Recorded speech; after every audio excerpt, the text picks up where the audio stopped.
এই ক্ষেত্রে নখটা কেটে ফেলতে হবে। কেন কেটে This call is ফেলতে now হবে? being recorded. লিয়াসিল আল মা উল বাশারতি, যাতে চামড়ায় পানি পৌঁছে। লা ইয়াকুনু ওয়াসাকুজ জুফরি আও খুরউল বুরগুসি মানিআন মিন উসুলিল মাই ইলাল বাশারতি। এখন বলতেছে যে নখের ভিতরে যে ময়লাটা সাধারণত জমে, বা নখের ভিতরে হালকা ময়লা অথবা কোনো কীটপতঙ্গের যে বিষটা, এটা চামড়ায় পানি পৌঁছাইতে প্রতিবন্ধক হয় না। This অর্থাৎ call is now taking notes. সামান্য যদি কোনো কীটপতঙ্গের বিষ্ঠা থাকে অথবা নখের ভিতরে সামান্য ময়লা থাকে, এটা সাধারণত নখের নিচের ভিতরে পানি পৌঁছাতে প্রতিবন্ধক হয় না। আচ্ছা, এরপরে তাহলে আমরা এখানে কি শিখলাম এটুকুর মধ্যে? প্রথম কথা হলো, নখের ভিতরে ময়লা যদি হয়, তো এই ক্ষেত্রে কি করতে হবে, অথবা এটা যদি ভিতরে এমন প্রতিবন্ধক হয় যেটা পানি পৌঁছাতে অসুবিধা হয়, এই ক্ষেত্রে কিন্তু ওই ময়লা সরিয়ে নিচে পানি পৌঁছাতে হবে। আর যদি এমন হয় যে এটা কোনো সামান্য ময়লা, হালকা ময়লা অথবা কোনো কীট পতঙ্গের বিষটা, যেটা পানি পৌঁছাতে প্রতিবন্ধক না, হুম, তাহলে এই ক্ষেত্রে কি করতে হবে? পানি পৌঁছতে প্রতিবন্ধক না, এই ক্ষেত্রে এটা থাকলেও সমস্যা নেই। এরপর ইয়ালজামু তাহরিকুল খাতামিদ দায়িকি ইযা লাম ইয়াসিলিল মাউ ইলাল বাশারাতি বিদুনি তাহরিকি। এখন বলতেছে যে সংকীর্ণ আংটি যেটা, যে যে এত সংকীর্ণ যে অনেক সময় আমরা অনেক আগে আংটি দেওয়ার কারণে পরে বয়স বাড়ার সাথে সাথে এই আংটিটা কি হয়, আমার শরীরে যখন গঠন একটু বড় হয় বা বৃদ্ধি পায়, তখন আংটিটার সংকুলন হয়ে আসে এবং এটা অনেক আস্তে আস্তে ভাবে একদম শরীরের সাথে বা আঙ্গুলের থেকে লেগে থাকে। এই ক্ষেত্রে যদি আংটি যদি এমন সংকীর্ণ হয়, পানি যদি না পৌঁছে চামড়ার মধ্যে, তো এই ক্ষেত্রে সেটা নাড়া দিতে হবে। এটাই বলছে ইয়ালজামু তাহরিকুল খাতামিদ দায়িকি, সংকীর্ণ আঁটি নাড়া দেওয়া আবশ্যক। ইদা লাম ইয়াসিল মাউ, যখন পানি না পৌঁছায়, ইলাল বাশারতি, চামড়ায়, বিদুনি তাহরিক, নাড়া ছাড়া। এরপরে ইদা কানা কসদু শুকুকি রিজলাইহি ইয়াদুররুহু জাযা ইমরারুল মাই আলা দাওয়াই আল্লাযী ওয়াদাআহু আলাইহা। এখন বলতেছে যে যদি আঙুলের বা মানুষের পায়ের যে ফাটা আছে, ইদা কানা কসদু শুকুকি রিজলাইহি ইয়াদুররুহু, যদি মানুষের পায়ের ফাটা দোয়া দ্বারা যদি তার ক্ষতি হয়, যা ইমরারুল মাই, তাহলে পানি বইয়ে দেওয়া জায়েজ আছে, আলাল দাওয়া, ওই ওষুধের উপরে, আল্লাযী ওয়াদাহু আলাইহা, যেটা সে তার উপর দিয়েছে। অর্থাৎ পাও এমন ভাবে ফেটে গেছে যে এখন পায়ের উপরে ওষুধ দেওয়া আছে, তো এই ক্ষেত্রে ওষুধ ছড়াইয়া ওখানে পানি দেওয়াটা আবশ্যক না, বরং ওই ওষুধের উপরে পানি বা একটু একটু প্রবাহিত করলেই কিন্তু কি ওই ধোয়ার কাজ বা ওই ওযু শুদ্ধ হয়ে যাবে। এটাই বলছে ইজা কানা কসদু শুকুকি রিজলাইহি ইয়াদুররুহু, যদি পায়ের পাঠাটা ফাটা যাতে ক্ষতি করে, তাহলে যা ইমরারুল মাই, পানিকে বইয়ে দেওয়া, আলাদ দাওয়াই, ওষুধের উপরে, এমন ওষুধ, আল্লাযী ওয়াদাহু আলাইহা, যেটা সে পায়ের উপর দিয়েছে। অর্থাৎ পায়ের উপর যে ফাটার উপর যে ওষুধটা দিয়েছে, ওই ওষুধের উপর পানি বইয়ে দেওয়াটাই কি যথেষ্ট হবে। ইজা মাসাহা রাসু ফিল উদুই সুম্মা আলাকাহু লা ইউঈদুল মাসহা। এখন বলতেছে যে ধরেন আপনি মাথা মাসাই করলেন, মাথা মাসাই ওযুর মধ্যে মাথা মাসাই আমরা করি, মাথা মাসাই করার পরে যদি আমরা মাথাটা আবার মুন্ডায় ফেলি, মাথার চুল কাটি, এই ক্ষেত্রে কিন্তু পুনরায় আবার মাসাই করতে হবে না। ঠিক আছে? মানে মাসাই করলাম, অনেকে মনে করে যে চুল কাটলে মনে হয় ওযু চলে যায়, বিষয়টা এরকম না। ওযু ভাঙার কারণ আমাদের চুল কাটা নাই। হুম আপনি মানে আপনার ওযু আছে, আপনি এখন যদি মোচ কাটছেন অথবা চুল কাটছেন, হ্যাঁ, অথবা নখ কাটছেন, এই ক্ষেত্রে কিন্তু আপনাকে অজু দৌড়াইতে হবে না। এটা অনেকেই, যারা গ্রামেগঞ্জে আছে, অনেকে এটা মনে করে যে আমি তো চুল কাটছি অথবা আমার নখ কাটছি, আবার অজু করতে হবে। বিষয়টা এরকম না, কিন্তু আসলে এই অজু করাটা উত্তম, এটা সুন্দর, যেহেতু নখ কাটছেন, নখের ভিতরে ময়লা থাকতে পারে বা একটা নিজের কাছে একটা অস্বস্তি ফিল হয়, সেক্ষেত্রে আপনি নখ অথবা চুল কাটার পর অজু করতে পারেন, কিন্তু না কাটলে সমস্যা নাই, আপনার অজু ভাঙবে না, অজু থাকবে। এটাই বলছি যে আমার রসু, ইজা মাসাহার রাসা, যখন মাথা মাসাই করে, ফিল উযু, উযুর মধ্যে, সুম্মা হালাকাহু, অথবা তার মুন্ডিয়ে ফেলে বা কেটে ফেলে, লা ইউঈদুল মাসহা, তাহলে সে কি করবে না, মাসাইকে ইয়াদা করবে না, অর্থাৎ পুনরায় আবার মাসাই করবে না। ইজা তাওয়াদ্দা সুম্মা ক্বালামা যুফরা আও কাসসা শারিবা লা ইউঈদুল গুসলা, যেটা আমি একটু আগে বললাম, যে যখন সে ওযু করে অথবা সে নখ কাটে অথবা মোচ কাটে, মোচ ছাটে, তাহলে কি করবে না? গোসল আদা করবে না। অর্থাৎ পুনরায় সেটা কি করবে না? ধুইবে না। আচ্ছা। তাহলে আমরা এখানে ধারাবাহিক কয়েকটা মাসালা পড়লাম। প্রথমত পড়লাম যে এমন কিছু এই মাসালা যেগুলো ওযুর সাথে সম্পৃক্ত। এর মধ্যে একটা মাসালা বললাম যে এই দাড়ির যে বাহিরের অংশ এটা ধোয়া ওয়াজিব যদি সেটা কি হয়? হুম, ঘন হয় ভিতরের ভিতরটা। হুম, বাহিরের অংশটা ধোয়া কি ওয়াজিব যদি ঘন হয়। আর যদি পাতলা হয় তাহলে এই ক্ষেত্রে শুধু বাইরের অংশটা ধুইলে হবে না, বরং ভিতরে পানি পৌঁছাতে হবে। যেখানে যেখানে চামড়া যেখান থেকে দাড়ি বের হয়েছে ওইটার মধ্যে পানি পৌঁছানোটা আবশ্যক। এরপরে আমরা পড়েছিলাম যে যে দাড়ির অংশ যেটা নিচে যে দাড়ি থেকে যেটা ঝুলে আছে এই অংশটা ধোয়া ওয়াজিব না। তেমনি ভাবে এটা মাসাই করাও কি না? আবশ্যক না। এরপরে নখের ভিতরে যদি যে এমন কিছু আটকায়া থাকে যেটা পানি পৌঁছাতে বাধা প্রদান করে, মোম, আটা ইত্যাদি, তাইলে কি করতে হবে? ওইটা সরাইতে হবে। ওই ময়লা এবং মোম যেগুলো লেগে আছে বা পানি পৌঁছাতে যেটা প্রতিবন্ধক ওটা সরিয়ে কি করতে হবে? ওইটা নিচ দ্রুত করতে হবে। এরপরে হ্যাঁ, এই ক্ষেত্রে এই মাসালার উপরে একটা জিনিস আসে যে নখ পালিশ। নখ পালিশের ক্ষেত্রে কিন্তু যে নখ ভিজে না এবং নখে পানি পৌঁছায় না। তো এই ক্ষেত্রে নখ পালিশ দিয়ে যদি কেউ ওযু করে, হ্যাঁ? নখ পালিশ কিন্তু শক্ত, এটা মানে প্লাস্টিক জাতীয়। এটার ভিতরে নিচে কিন্তু পানি যায় না। তো তাহলে এই নখ পালিশ দিয়ে কিন্তু ওযু করলে ওযু হবে না। কিন্তু যেটা মেহেদি, যেটা আসলে এই রঙের রং ধরে হাতে অথবা আমাদের নখের ভিতরে যে মহিলারা ব্যবহার করে, তো এটার ক্ষেত্রে কিন্তু পানি পৌঁছাতে অথবা এটা পানিতে কোনো প্রতিবন্ধকতা সৃষ্টি করে না। হ্যাঁ? এটা একদম ভিতরে যায় এটা হয়। তো এই ক্ষেত্রে হ্যাঁ, আপনার অজু থাকবে। পানি পৌঁছানোটা কোনো প্রতিবন্ধক হবে না। কিন্তু নীল পালিশ অথবা নখ পালিশ যাই বলি, এটা যদি ব্যবহার করা হয়, এটা পৌঁছতে পানি প্রতিবন্ধক হয়। এক্ষেত্রে এইজন্য এটা সহ অজু হবে না আরকি। এরপরে আমরা পড়লাম যে সংকীর্ণ আংটি যেটা একদম হাতের সাথে লেগে আছে, পানি পৌঁছায় না এটার ভিতরে। তো এই ক্ষেত্রে এটা নাড়া দেওয়া আবশ্যক। এরপর আমরা পড়লাম যে অ্যা পায়ের ফাটা যে আছে, এই ফাটার উপরে যদি ওষুধ দেয়, এই ওষুধের উপর পানি বয়ায় দিলে কি অজু হয়ে যাবে। এই ক্ষেত্রে ওটা সরিয়ে ভিতরে পানি প্রবেশ করানোর প্রয়োজন নেই।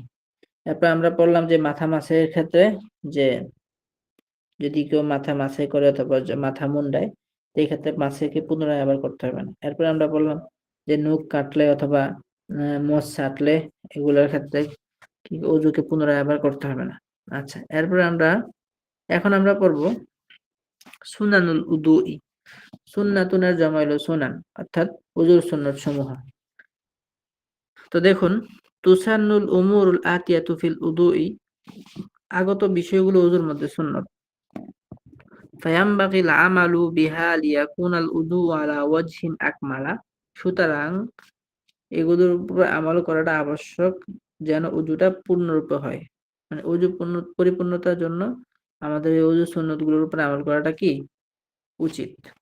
প্রথমত আইয়ানউইয়াল উদুআ ক্বাবলা শুরুই ক্বাবলা শুরুই ফিহি। বলতেছে যে উযু শুরু করার পূর্বে নিয়ত করা ১ নাম্বার। ২ নাম্বার হইলো কি? যে আইয়াকুলা বিসমিল্লাহির রহমানির রহিম। বিসমিল্লাহির রহমানির রহিম বলা। ৩ নাম্বার আইয়াগসিলাল বাদানাই ইয়াদাইনি ইলার রুসগাইনি। ২ হাত ধৌত করা কবজি পর্যন্ত। তারপরে আইয়াস্তাকা ফাইন লাম ইয়াজিদ ফাইন লাম ইয়াজিদ সিওয়াকা ফাবিল ইসবাঈ। বলতেছে যে মেসওয়াক করা, যদি সে মেসওয়াক না পায় ফাবিল ইসবাঈ, তাহলে আঙ্গুল দিয়ে, অর্থাৎ মেসওয়াক করাটা সুন্নত। যদি মেসওয়াক না থাকে এক্ষেত্রে আঙ্গুল দিয়েও সুন্নতটা আদায় করতে পারবে। আচ্ছা, এরপরে ৫ নম্বরের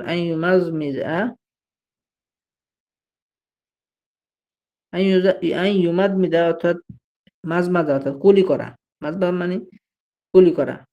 এরপরে আইয়াস্তানশিকা, এরপরে নাক পরিষ্কার করা অর্থাৎ নাক ঝাড়া আরকি। এরপর আইয়ুবালিগা ফিল মাজমাদাতি ওয়াল ইস্তিনশাকি ইযা লাম ইয়াকুন সাইমান।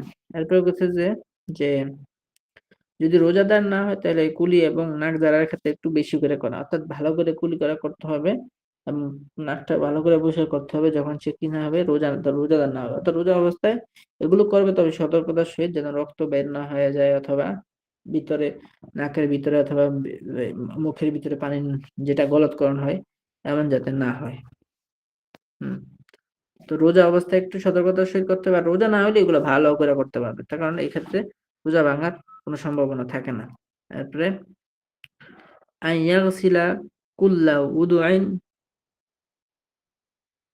সালাসা মাররাত, এরপরে বলতেছে যে প্রতিটা অঙ্গ তিনবার ধৌত করা। আন ইয়ামসাহা জামিআর রাসি মাররাতান, পুরো মাথা একবার মাসা করা, অর্থাৎ পুরো মাথাটা একবার মাসা করা কি সুন্নত, কিন্তু এই মাথার একবার 4 ভাগের 1 ভাগ মাসা যদি করা হয় তাহলে এই ক্ষেত্রে ফরজ পরিমাণ আদায় হয়ে যাবে, তবে সুন্নত হলো পুরো মাথার একবার মাসা করা। এরপরে আন ইয়ামসাহাল উযুনাইনি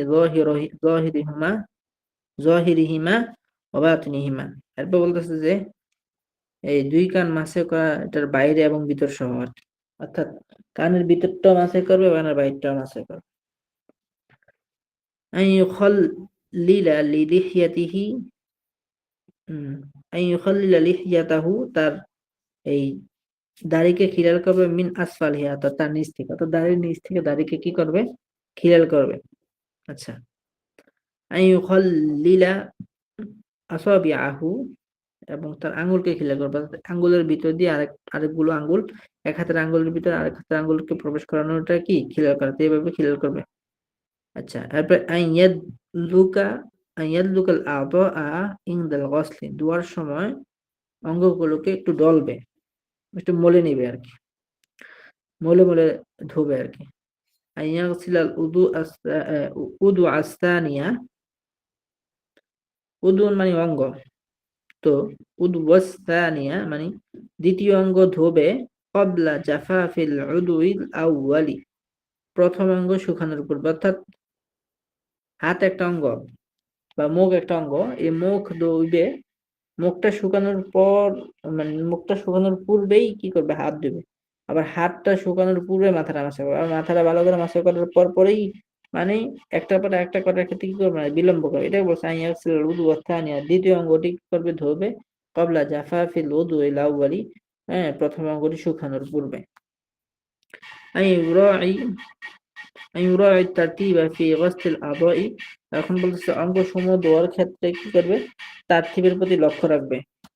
আচ্ছা, বিহাইসু, এমনিভাবে ইয়াগসিলাল ওয়াজহা আউওয়ালান, প্রথমত চেহারা ধুত করবে, সুম্মাল ইয়াদাইনি, অতঃপর 2 হাত, সুম্মা ইয়ামসাহু রা'সা, অতঃপর মাথা মাসে, সুম্মা ইয়াগসিলু রিজলাইনি, অতঃপর 2 পা কি করবে, ধুত করবে, অর্থাৎ এই একটা ধারাবাহিক যেটা আছে, সে প্রথমে মুখ, তারপরে হাত, তারপরে মাথা, তারপরে পা, এভাবে ধারাবাহিকতা রক্ষা করে ওযু করবে, এটার জন্য। তারপর আন ইয়াগসিলা ইয়াদাহুল ইয়ুমনা ক্বাবলা ইয়াদাহিল ইউসরা, এরপর বলতেছে যে তার ডান হাতকে বাম হাতের পূর্বে ধোবে। আন ইয়াগসিলা ইয়াদাহুল ইয়ুমনা, তার ডান হাতকে ধোবে, ক্বাবলা ইয়াদাহিল ইউসরা, তার বাম হাতের পূর্বে, অর্থাৎ ডান হাতের পূর্বে বাম হাত দিবে। ওয়া ইয়াগসিলা রিজলাহুল ইয়ুমনা ক্বাবলা রিজলিহিল ইউসরা, এবং এমনিভাবে তার ডান পাকে ধৌত করবে বাম পায়ের পূর্বে। আচ্ছা, এরপরে আন ইয়াবদা আল মাসহা বিমুকাদ্দামির রাসি, এরপর বলতেছে যে মাসহাটা শুরু করবে মাথার অগ্রভাগের মাধ্যমে, অর্থাৎ মাথার শুরু দিক থেকে শুরু করবে আরকি, সামনের দিক থেকে। আন ইয়ামসাহা আর-রাকাবাতা দুনাল হুলকুমি লিআন্না মাসহাল হুলকুমি বিদআতুন, এরপর বলতেছে যে এই গর্দান যেটা, ঘাড় আছে যেটা, এটাকে মাসা করে দুনা হুলকুমি, গলা ছাড়া, অর্থাৎ গলা ছাড়া শুধু গর্দানটা কি করবে, মাসা করবে। আচ্ছা, লিআন্না মাসহাল হুলকুমি বিদআত, কারণ গলা মাসা ওটা কি বিদআত, অপসংস্কৃতি। তো আমরা এই সুন্নতটা আবার একটু বলি। প্রথমত বিসমিল্লাহ বলা, দ্বিতীয়ত 2 হাত কবজি পর্যন্ত ধোয়া, মেসওয়াক করা, কুলি করা, নাকে পানি দেওয়া, নাক ভালো করে ঝাড়া, এবং নাক এবং মুখ কুলি করা এবং নাক ঝাড়ার সময় একটু ভালো করে করা। তারপরে প্রতিটা অঙ্গ 3 বার ধোয়া, তারপরে সকল মাথা, পুরো মাথা একবার মাসে করা, হ্যাঁ, কানের ভিতর বাহির মাসে করা, দাড়ি খিলাল করা নিচ থেকে, তারপরে আঙ্গুলগুলো খিলাল করা, তারপরে ধোয়ার সময় অঙ্গগুলোকে একটু মলে মলে ধোয়া। তারপরে দ্বিতীয় অঙ্গ অর্থাৎ শুকানোর প্রথম অঙ্গ শুকানোর আগেই দ্বিতীয় অঙ্গটা ধুয়ে ফেলা। এরপরে তারতিব রক্ষা করা, অর্থাৎ যেভাবে প্রথমে মুখ, হাত, তারপরে মাথা এবং পা কি করবে, ধুইবে। তো এরপরে আমি পড়লাম যে ডান হাতকে ধুবে বাম হাতের পূর্বে, অর্থাৎ ডান হাত আগে ধুইবে, বাম হাত পরে ধুবে। তারপরে আমরা পাইলাম যে এই মাসে শুরু করবে মাথার অগ্রভাগ থেকে। তারপরে আমরা পেলাম যে ঘাড় মাসে করবে। ও এখানে একটা কথা আছে যে পায়ের ক্ষেত্রে এরকম যে পাকে ডান পা আগে ধুবে বাম পা পরে ধুবে আর কি। এরপরে মাসেকে মাথার সামনে ভাগ থেকে শুরু করবে। এরপরে গর্দান মাসে করবে, গলা মাসে করবে না, কেননা গলা মাসে করাটা কি বিধাত। তাহলে আমরা মোটামুটি এই ওযু সুন্নাত গুলো পড়লাম। এখন আমরা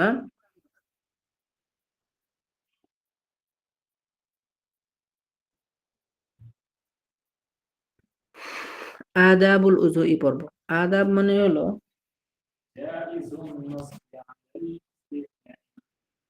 হ্যাঁ, তো আদব মানে হলো শিষ্টাচার। তো অজু কিভাবে সুন্দরভাবে করতে হয় কিছু আদব আছে, এগুলো আমরা এখন পড়ব।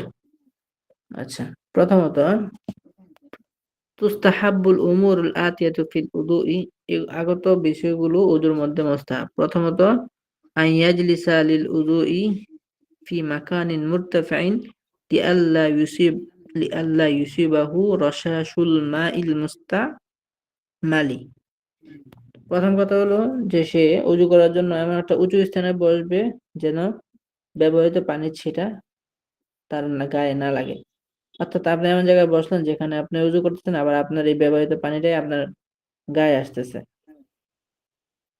অথবা কোনো অঙ্গ মধ্যে লাগতেছে, এটা যাতে না হয় এই জন্য একটু উঁচু স্থানে বসা। এই জন্য ওই আমরা উজুখানার মধ্যে দেখি যে নিচে একটা বসার একটা ইয়া থাকে, যেখানে আমরা কি করি, উঁচু বসে উজু করি, যে আমাদের গায়ে আর ফোঁটাটা পড়ে না সাধারণত, বা পানিটা যেখানে পড়ছে এখানে একটু গর্ত থাকে। সাধারণত আমরা যেভাবে বসি নিচে গর্ত থাকে, জন্য পানিটা আমাদের কি লাগে না, গায়ে লাগে না। 2 নম্বর হলো আইয়াজলিসা মুস্তাকবিলান নাহওয়াল কিবলাতি, নাহওয়াল কিবলাতি। এরপর বলতেছে যে কিবলার দিক যেটা আছে, হুম, কিবলার দিকে মুখ করে বসা। এরপরে আই আল্লাহ ইস্তাঈনা বিগাইরিহি, অর্থাৎ অন্যের সাহায্য নেওয়া, অর্থাৎ অন্য সাহায্য নেওয়া যাবে না, অন্য সাহায্য না নেওয়া। আল্লাহ ইয়াতাকাল্লামা বিকালামিন নাস, মানুষের কথার মতো কি করে কথা না বলা। যে মানুষ যে যেরকম কথা বলে, মানে সাধারণ কথা, এখানে কথা হলো মানে অহেতুক কথা না বলা আরকি। বা উজু করার সময় তো এত প্রয়োজনীয় কথা থাকেও না, তো কথা না বলা। ইয়াকরা দাআওয়াতিল মা'সুরাতা মিনান নবী সাল্লাল্লাহু আলাইহি ওয়াসাল্লামা ইনদাল উদুই। এরপর বলেছে যে রাসূল সাল্লাল্লাহু আলাইহি ওয়াসাল্লাম থেকে বর্ণিত দোয়া সমূহ ওযুর সময় পড়া। এরপরে আইয়াজমা বাইনা নিয়াতিল কলবি ওয়াত তালাফফুযি বিল লিসান। এরপর বলতেছে যে অন্তর এবং মানে অন্তরের দ্বারা নিয়ত করা, অন্তরের নিয়ত এবং এই মৌখিক নিয়তকে একত্রিত করা। অর্থাৎ অন্তর দিয়েও নিয়ত করা, আবার স্পষ্ট মনে মনেও নিয়ত করা, আবার মুখেও সেটা উচ্চারণ করে নিয়ত করা। তারপরে আন ইয়াকুলা বিসমিল্লাহির রহমানির রহিম ইনদা ওয়াসলি কুল্লি উদুইন, প্রতিটা অঙ্গ ধৌত করার সময় বিসমিল্লাহির রহমানির রহিম বলা। আন ইউদখিলা হিনসারাহুল মাবলুলাতা ফিস সিমাখি ইনদা মাসহিল উযুনাইনি। আচ্ছা, আইন ইউদখিলা প্রবেশ করানো, হিনসারাহু তার কনিষ্ঠ আঙ্গুলকে, আল মাবলুলাতা আদৃত অর্থাৎ ভেজা ওই কনিষ্ঠ যে আঙ্গুলটা আছে এটাকে প্রবেশ করাবে, ফিস সিমাখি, ফিস সিমাখ শব্দ অর্থ হলো কানের ছিদ্র, কানের ছিদ্রের মধ্যে প্রবেশ করাবে। ইনদা মাসহিল উযুনাইনি, উভয় কান মাসাই করার সময় কানের ছিদ্রের মধ্যে হ্যাঁ কনিষ্ঠ বিজা আঙ্গুলটা ঢুকাবে, প্রবেশ করাবে। এরপরে আই ইউহাররিকা খাতিমাহুল ওয়াসিআ, তার প্রশস্ত আংটিকে নাড়া দিবে। আচ্ছা, আগে তো আমরা পড়ছি যে সংকীর্ণ নাড়া দিতে হবে, তবে মুস্তাহাব হইলো, আদব হইলো এটাই যে ওই আংটি যদি সংকীর্ণ না হয়, মানে একটু এই ঢিলা ঢালা হয়, তবুও এই ক্ষেত্রে কি করতে হবে, নাড়া দেওয়াটা কি আদব। বা মুস্তাহাব। আম্মা ইদা খাতামুহু দাইয়িকুন, আর যদি খতামটা আংটিটা সংকীর্ণ হয়, ফাতাহরিকুহু লাজিমুন লিসিহহাতিল উযুই, তাইলে সেটাকে নাড়া দেওয়া কি আবশ্যক ওযু শুদ্ধ হওয়ার জন্য, যেটা আমরা বললাম একটু আগে। এরপরে ইয়াখুযাল মা'a লিল মাযমাযাতি ওয়াল ইসতিনশাকি বিয়াদিহিল ইউমনা। এরপর বলছে যে মাজমাজা এবং ইস্তেনশাক অর্থাৎ কুলি করা এবং নাকে পানি দেওয়ার জন্য হ্যাঁ ডান হাত দিয়ে পানি নেওয়া। এরপরে ইয়াস্তামিলা ইয়াদাহুল ইউসরা লিল ইমতিখাতি। ইমতিখাত মানে হলো যে নাক পরিষ্কার করা আর কি। তো এই ইয়াদাহুল ইউসরা মানে হলো বাম হাত। বাম হাত ব্যবহার করা লিল ইমতিখাতি মানে নাক পরিষ্কারের জন্য কি বাম হাত ব্যবহার করা। আচ্ছা, এরপরে ইয়াতাওয়াদ্দা ক্বাবলা দুখুলিল ওয়াক্তি, অক্ত প্রবেশের পূর্বে ওযু করা। ইযা লাম ইয়াকুন ফি হুকমিল মাযুরাতি আল্লাযী ইয়ালজামুহুল উযুউ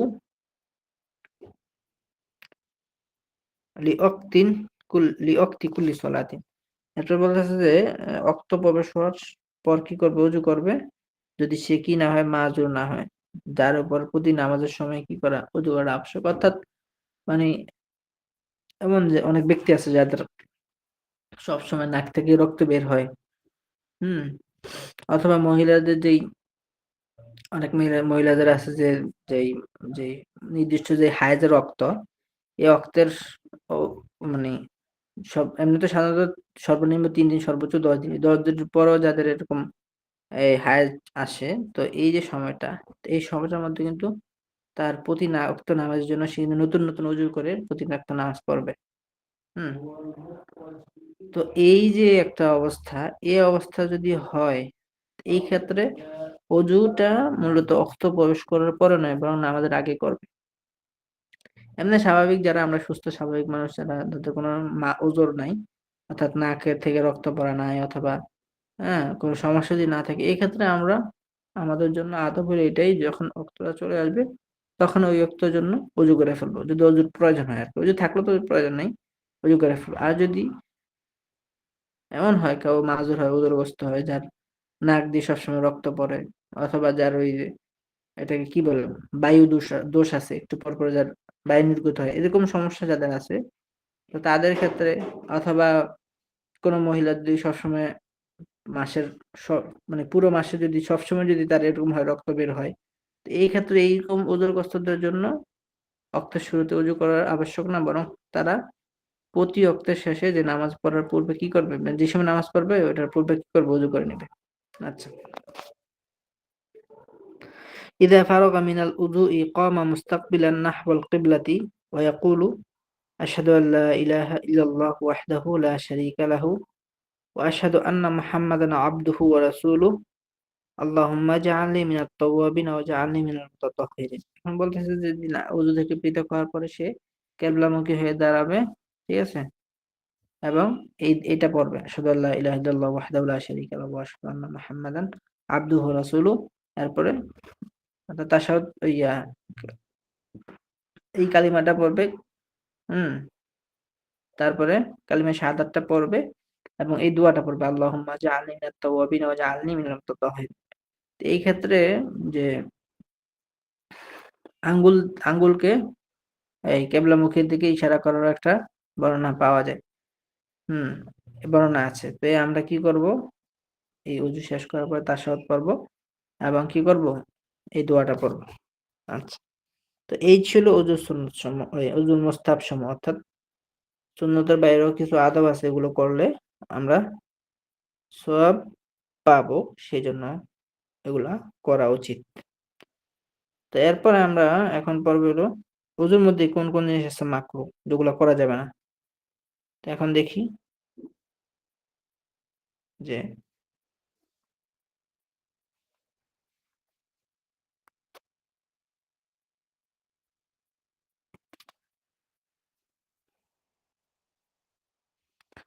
তো এখানে আছে মাকরুহাতুল উদুই, ওযুর মাকরু সমূহ। তুকরাহুল উমুরুল আতিয়াতু ফিল উযুই, আগত বিষয়গুলো ওযুর মধ্যে মাকরু। প্রথমত আইয়ুসরিফা ফি ইস্তিমালিল মাই ফিল উদুই, যে ওযুর মধ্যে পানি ব্যবহারের ক্ষেত্রে ইসরাফ করা, অপচয় করা। অর্থাৎ পানি আপনার ১ কেজি পানি দিয়ে ওযু করা যায়। মানে আপনি লাগাইলেন ৫ কেজি। তো এই ক্ষেত্রে এটা হলো ইসরাফ। হুম? আমরা যে সময় তিরমিজি শরীফ পড়ি, তো আ হুজুর বলছিলেন যে কোনো একজন আলেম লিখেছেন তার ব্যাখ্যা গ্রন্থের মধ্যে সর্বনিম্ন ১ কাপ পানি দিয়েও কি ওযু করা সম্ভব। তো এটা আসলে সংকটের সময়। কিন্তু ১ কাপ পানি দিয়ে তো ওযু করা যায়, কিন্তু প্রয়োজনের সময় যে একটু ভিজিয়ে। কিন্তু এখন তো আপনার মানে যতটুকু পরিমাণ হইলে ওযু করা যায় অতটুকু পানি আসলে ব্যবহার করা। না, আমরা অনেক সময় ট্যাপ ছেড়ে দিয়ে পানি পড়তে থাকে, আর আমি আস্তে করতেছি বা কুলি করতেছি, কুলি করতে এদিকে পানি পড়তে থাকে। এই ক্ষেত্রে উত্তম হইলো একটু কষ্ট হইলেও বারবার যতটুকু প্রয়োজন ততটুকু ট্যাপ ছেড়ে পানি নেওয়া। এই ক্ষেত্রে এই অপচয়টা রোধ হয় এবং অপচয় হয় না আরকি। এরপরে ইয়াকতুরা ফি ইস্তিমালিল মাই ফিল উযুই, এখন বলছে যে একদম অল্প ব্যয় করা। হুম? অল্প একদম কোন রকম পানি দিয়ে ওযু করা, এটাও ঠিক না। যতটুকু প্রয়োজন ততটুকু। আচ্ছা। এরপরে আইয়াদরিবাল ওয়াজহা বিল মাই, এই যে চেহারাকে পানি দিয়ে মারা। অর্থাৎ এমন জোরে অনেকে আছে যাদের অভ্যাস আছে যে এত জোরে মুখের মধ্যে পানি মারে, এত জোরে মারার তো প্রয়োজন নাই। তো এটার দ্বারা অনেক ক্ষতি। এক হতো আশেপাশে যারা ওযু করতেছে তাদের গায়ে আমার পানির ছিটাটা লাগলো। আবার আমি নিজেও তো এটা একটা কেমন না, এত জোরে মারার তো প্রয়োজন নাই। নিজেও একটা অস্বস্তি বোধ। তো ইসলামটা আসলে সহজ, আমরা অনেক সময় এটাকে কঠিন করে ফেলি। এরপরে দেখুন আইয়াতাকাল্লামা বিকালামিন নাস। ঠিক আছে? যে মানুষের কথা, যেসব কথা আছে, যে অহেতুক যে কথা আছে এগুলো বলাও কি মাকরুহ। তারপরে আইয়াস্তাইনা বিগাইরিহি, অন্যের সাহায্য নেওয়া। অর্থাৎ অনেকে দেখবেন নিজে ওযু করতেছে, বলে যে আমাকে একটু চাপ দেয়া দাও অথবা পানি ঢেলে দাও। তো এই ক্ষেত্রে যদি কারো ওযর হয়, যে বৃদ্ধ মানুষ, সে নিজে যে ওযু করতে তার কষ্ট হয়ে যাচ্ছে বেশি। তো এই ক্ষেত্রে সাহায্য নিতে পারবে। কিন্তু কোনো প্রয়োজন নাই। এই ক্ষেত্রে কিন্তু সাহায্য নেওয়া কি মাকরুহ। ফাইন কানা লাহু উযুর, এটাই বলতেছে এখন। ফাইন কানা লাহু উযুরুন, যদি তার ওযর থাকে, ফালা বাসা বিস্তিমালি বিল ইস্তিআনাতি, তাহলে সাহায্য নেওয়ার ক্ষেত্রে কি নেই? কোনো সমস্যা নেই। এরপরে ইয়ামসাহা রাসা সালাসান ওয়া ইয়াখুযা কুল্লা মাররাতিন মাআন জাদিদান। এরপর বলতেছে যে মাথাটা ৩ বার মাসাজ করা এবং প্রতিবারের সময় নতুন পানি নেওয়া। এটা কি মাকরুহ। সমস্ত মাথা একবার মাসাজ করা হইলেই কি আদায় হয়ে যায়। মাথাটা এবার ৩ বার মাসাজ করলাম। আবার নতুন পানি দিতে। এক্ষেত্রে এটা ইসরাফ, এটা কি মাকরুহ। তো এখন আমরা ওযুর বিভিন্ন প্রকার আছে। কখন ওযুটা ফরজ, কখন ওয়াজিব, কখন মুস্তাহাব, এটা আমরা পড়ব। আচ্ছা। তো দেখুন আকসামুল উদুই, ওযুর প্রকার। ইয়ানকাসিমুল উদু ইলা সালাসাতি আকসামিন, ওযুটা ৩ প্রকারে বিভক্ত হয়। প্রথমত ফারদুন, ফরজ, ওয়াজিবুন, ওয়াজিব, মুস্তাহাব্বুন, মুস্তাহাব। এরপর বলছে মাতা ইফতারাদুল উদু, কখন ওযু ফরজ হয়। ইফতারাদুল উযু আলাল মুহদিসি লিওয়াহিদিন মিন মিন আরবাআতি উমুরিন, বলতেছে যে ৪টার একটা কারণ পাওয়া গেলে কি ওযুটা মুহদিস ব্যক্তির উপরে ওয়াজিব। প্রথমত লিআদা ইস সলাতি, নামাজ আদায়ের জন্য। সাওয়ান কানাত সলাতু ফারদান আও কানাত নফলান, চাই সেটা নামাজটা ফরজ হোক অথবা নফল হোক। ২ নম্বর হলো লিসলাতি আলাল জানাজাতি, জানাজার নামাজের জন্য ওযু করাটা কি ফরজ। অর্থাৎ ওযু করতেই হবে, ওযু না করলে জানাজার নামাজ আদায় হবে না। এরপর লিসুজুদি তিলাওয়াতি, তেলাওয়াতে সিজদার জন্য। অর্থাৎ কোরআন শরীফের যে আয়াত আছে, সিজদার আয়াত, ওগুলো পাঠ করার জন্য কি ওযু করতে হবে। তারপরে লিমাসসিল মুসহাফিশ শারিফি, কোরআন শরীফ স্পর্শ করার জন্য কি ওযু করতে হবে। ওয়াকাযা ইফতারাদুল উযু, এমনি ভাবে ওযু ফরজ হয় ইযা আরাদাল মুহদিসু মাসসা আয়াতিন মাকতুবাতিন, আহ হুম আরাদাল মুহদিসু মাসসা আয়াতিন মাকতুবাতিন, যদি কোনো লিখিত আয়াত স্পর্শ করার ইচ্ছে করে, ফি হাইতিন, কোনো দেয়ালের মধ্যে, আও ফি কিরতাসিন, অথবা কোনো কাগজের মধ্যে, আও ফি দিরহামিন, অথবা কোনো দেড়হামের মধ্যে, তাহলে এই ক্ষেত্রে কি ওযু করাটা ফরজ। অর্থাৎ কোনো দেয়ালের মধ্যে মুহদাস যার ওযু নাই, সে যদি আয়াত স্পর্শ করতে চায় দেয়ালের মধ্যে অথবা কাগজের মধ্যে অথবা কোনো পয়সার মধ্যে, তাহলে এই ক্ষেত্রে ওযুটা কি ফরজ। অর্থাৎ এই ক্ষেত্রে ওযু করেই তাকে ওগুলো স্পর্শ করতে হবে, না হলে কি গুনাহ হবে।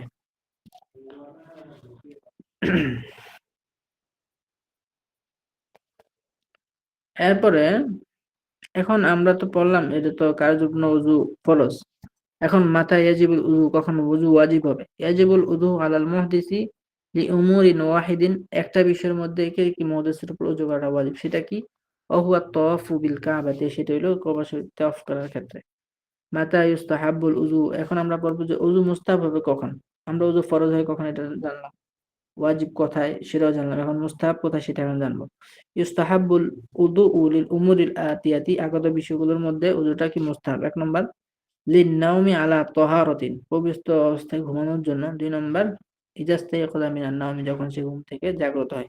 অর্থাৎ আপনি এখন চাইতেছেন পবিত্র অবস্থায় ঘুমাবেন, এইজন্য আপনি ওযু করলেন, এটা আপনার সওয়াব। অথবা আপনি ঘুম থেকে উঠলেন এই অবস্থায়, যে একটা ভাব, এটা দূর করার জন্য যে ওযুটা করলেন, এটা কি মুস্তাহাব ওযু। অর্থাৎ করলেও হবে, না করলেও কোনো গুনাহ নাই, আর প্রয়োজন নেই, করলেও সওয়াব পাইলেন এই আরকি।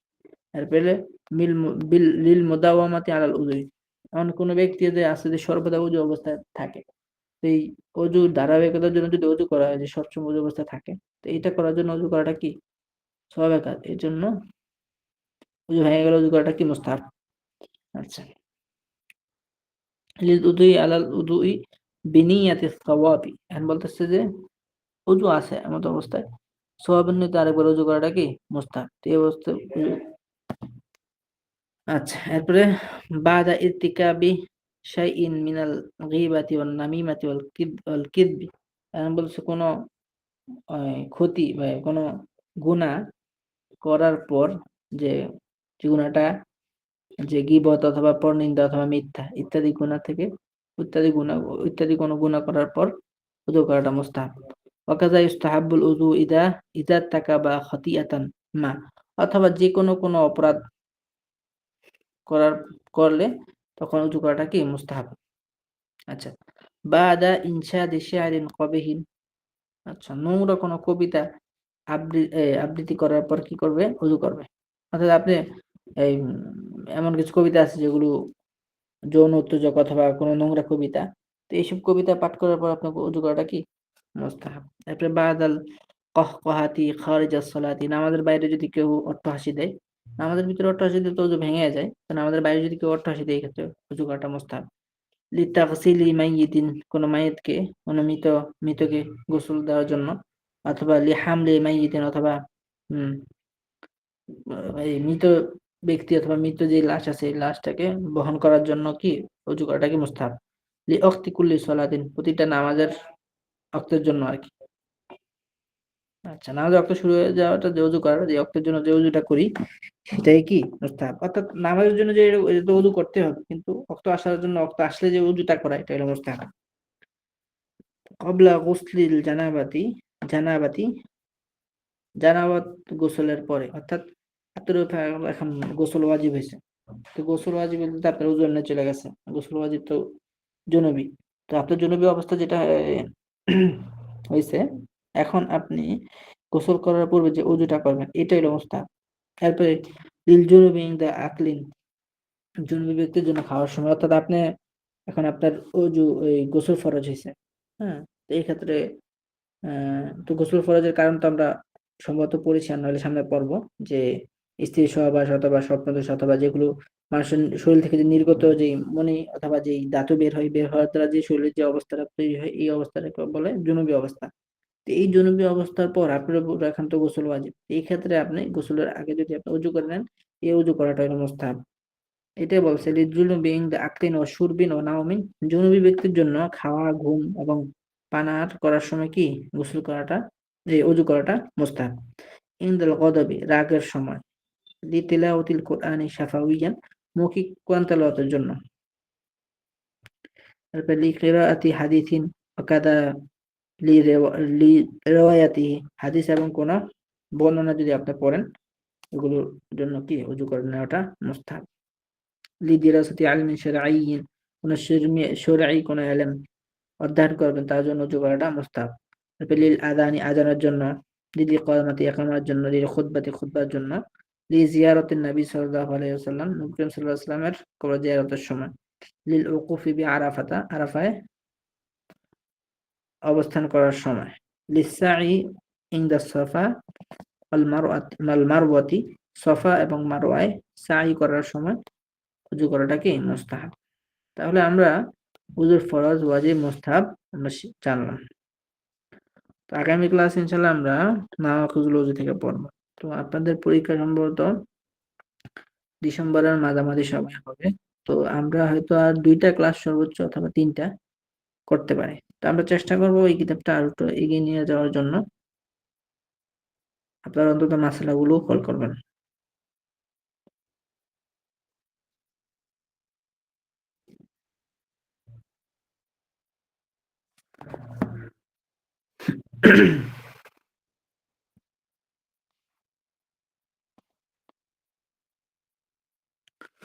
তো আগামী ক্লাসে আমরা এখান থেকে পড়ব নাওয়াকিজুল থেকে। তো আমরা আজকে একটু ইশারবি থেকে পড়ি।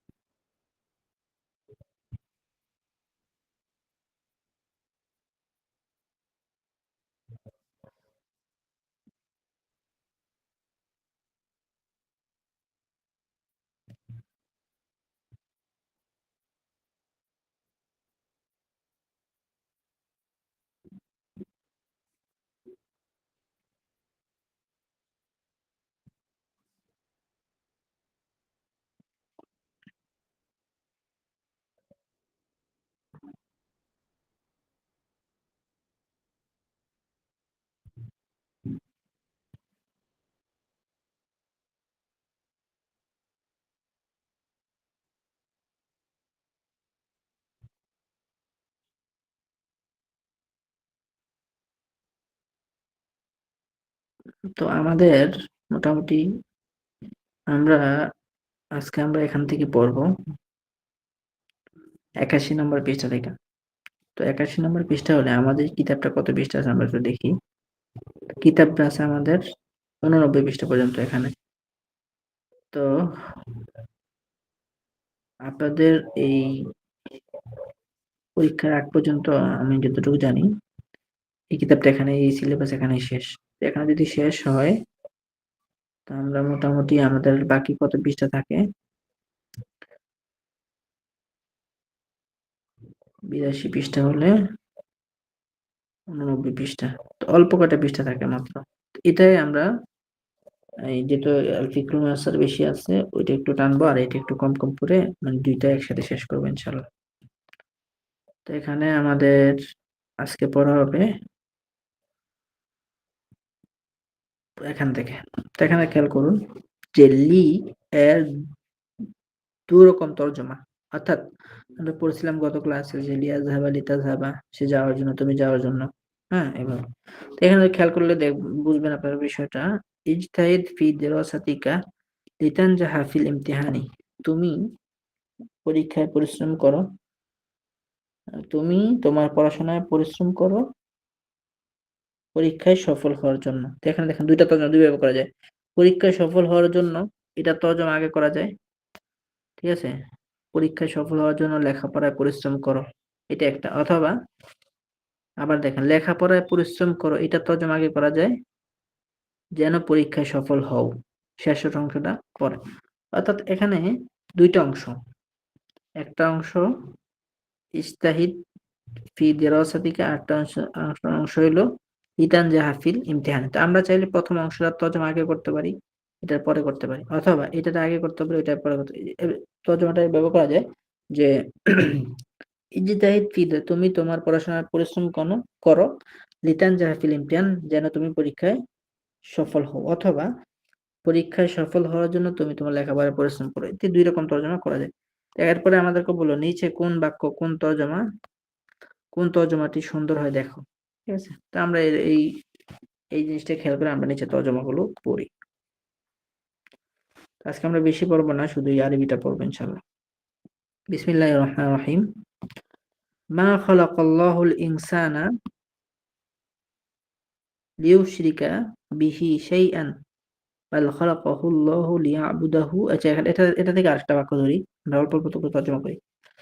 মা খালাকাল্লাহু, আল্লাহ তাআলা সৃষ্টি করেননি, আল ইনসানা মানুষকে, লিয়ুশরিকা বিহি শাইআন তার সাথে, যেন সে তার সাথে কোনো কিছু শরীক করে। আবার তর্জমাটা যদি একটু ঘুরাই করি, যে আল্লাহ মানুষকে তার সাথে শিরিক করার জন্য, কোনো কিছুর সাথে শিরিক করার জন্য সৃষ্টি করেননি। এভাবে বলা যায়। বাল খালাকাহুল্লাহু লিয়াবুদাহু, বরং তিনি তাকে সৃষ্টি করেছেন তার ইবাদত করার জন্য, ওয়াসজুদা লাহু, এবং তার সিজদা করার জন্য। এরপরে খালাকাল্লাহু কুল্লা শাইইন লিয়াখদিমাল ইনসানা, আল্লাহ সকল জিনিস সৃষ্টি করেছেন লিয়াখদিমাল ইনসান, মানুষের সেবা করার জন্য। আচ্ছা, ওয়া খালাকাল ইনসানা লিয়াবুদাহু, এবং মানুষকে সৃষ্টি করেছেন তার ইবাদত করার জন্য। ফাকুল্লু শাইইন লিল ইনসান ওয়া হুয়া লিল্লাহি, সুতরাং সকল জিনিস আল্লাহর জন্য, আর বান্দা আল্লাহর জন্য, আর সে আল্লাহর জন্য। আরসালাল্লাহু রাসূলাহু লিইখরিজান নাসা মিন যালামিশ শিরকি ইলা নূরিত তাওহীদি, আল্লাহ তাআলা তার রাসূলকে প্রেরণ করেছেন মানুষকে শিরকের অন্ধকার থেকে বের করার জন্য, এবং তাওহীদের নূরের দিকে, শিরকের অন্ধকার থেকে তাওহীদের নূরের দিকে বের করার জন্য, অর্থাৎ শিরকের অন্ধকার থেকে একাত্মবাদের আলোর দিকে বের করার জন্য।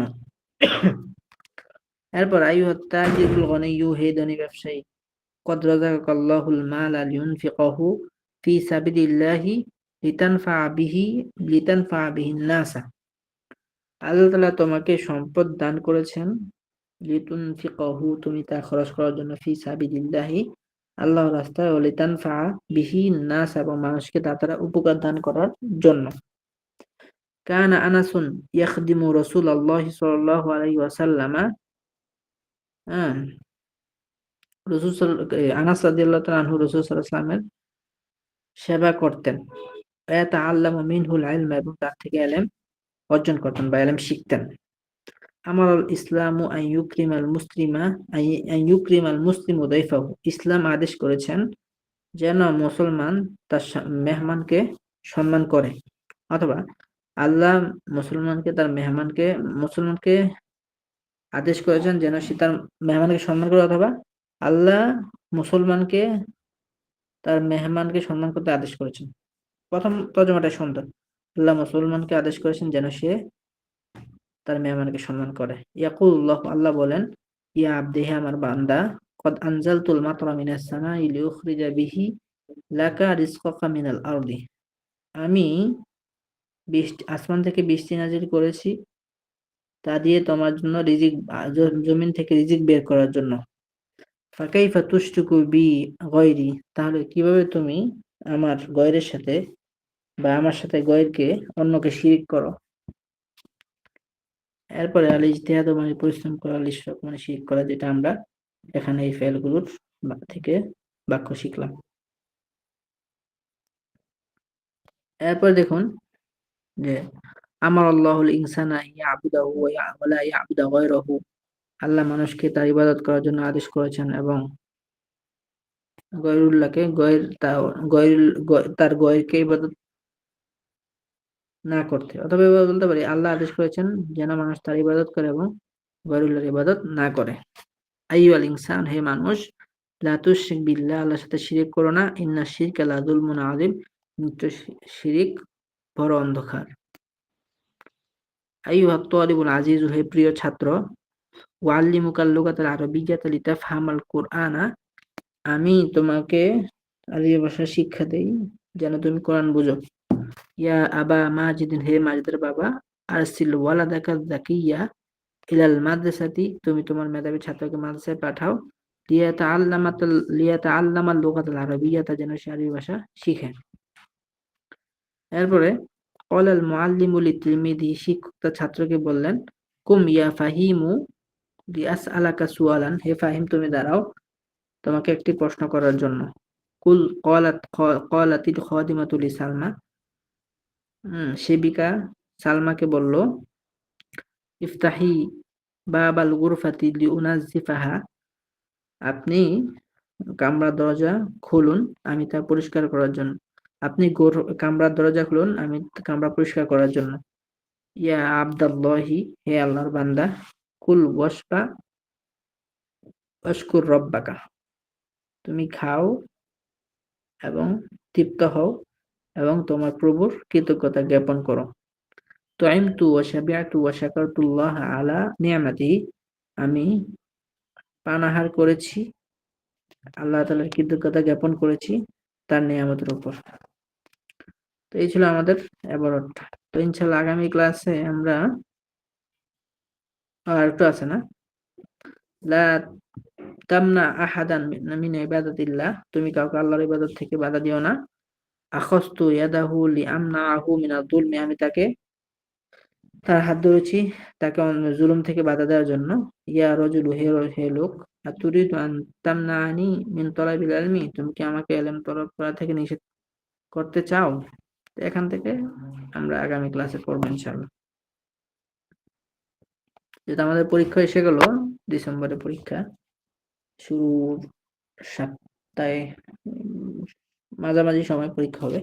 তা আমরা যদি আরো ২টা ক্লাস পাই, ২-৩টা ক্লাসের মধ্যে আমরা এই শরীফিটা এবং আমাদের যে তামরিন থাকবে ফিকহুল মিয়াসসারকে একটু এগিয়ে নিয়ে যাওয়ার চেষ্টা করব। আর পরীক্ষার জন্য কোনো চিন্তা করবেন না ইনশাআল্লাহ। নির্বাচিত কিছু জিনিস আমি সহজের জন্য দেখায় দিব। ওগুলো ভালো করে পড়লে আপনাদের পরীক্ষা ইনশাআল্লাহ ভালো হবে। তো আজকে আমরা হুজুর, হাজিরাটা নিয়ে আমরা জি, জি হুজুর শুনতে পাচ্ছেন? জি, বলুন।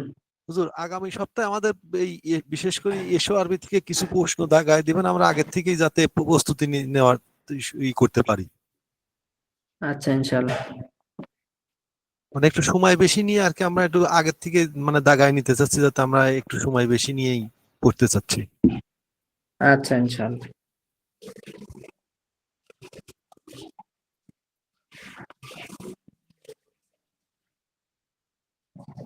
মোহাম্মদ শাহাদাত হোসেন আছে তো দেখলাম। জি লাভবাই। তারপরে মোহাম্মদ রাশিদুল হাসান, লাব্বাইক। তারপরে আজিজুর রহমান আরাফাত, মোহাম্মদ সাইদুর রহমান, আকমাল ফাকির, রবিউল ইসলাম, ইমরান খান, আমিন হোসাইন খান, ইয়াসিন আরাফাত, ইমাম হোসেন, তারপরে আমানত আলী। লাভবাইক। কে কে যেন আছে কিন্তু হাজিরা দিচ্ছে না কেন? ও আচ্ছা, হ্যাঁ বুঝতে পারছি। আকমাল ফাকিরও আছে না?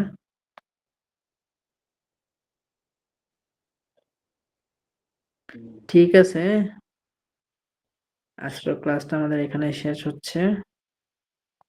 দেখা হচ্ছে আগামী ক্লাস ইনশাআল্লাহ।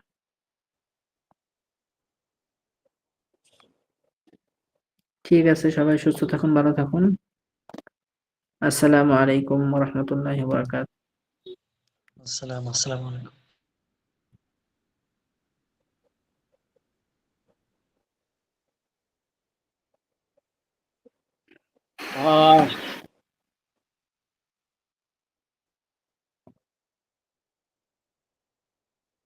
আমার আল্লাহুল ইনসান ইয়াবুদাহু ওয়ালা ইয়াবুদা বাই বাই বাই বাই।